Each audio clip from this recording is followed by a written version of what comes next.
salaamaaleykum sama gars yi maa ngi ni siyaar ka su nekk ma dala jox sa wàccuwaay ma di leen bàyyi loo xel benn affaire gis ngeen làmb ji semaine bi ñu duggee bi ñu jëm nii rek am na combat mooy kii mu tudd Tapha Tine ak Eumeu Sène yaakaar naa ñooy bëri weekend bi semaine bii ñëw beneen semaine bi stop Lac de Guiers ak Siteu décembre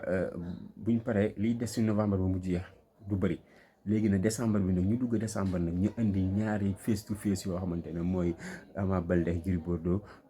Modou Lô ak Boy Niang juste pour distraire la jeunesse comprendre nga normalement combat ba mag sax waroo am diggante fii élection yi parce que ñi élection yi leen tal jéem a di wàcc ci terrain bi sensibiliser la jeunesse pour ñu bañ a dugg ci waa ñàkk jàmm xam nga bañ leen a corrompre ak yooyu li ñuy def nii nag ñoom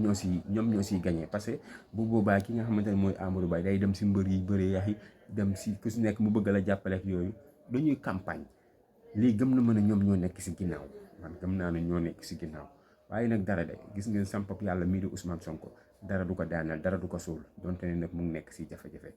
li ma leen yàgg a wax li si kanam rawul gët jërë ngeen jëf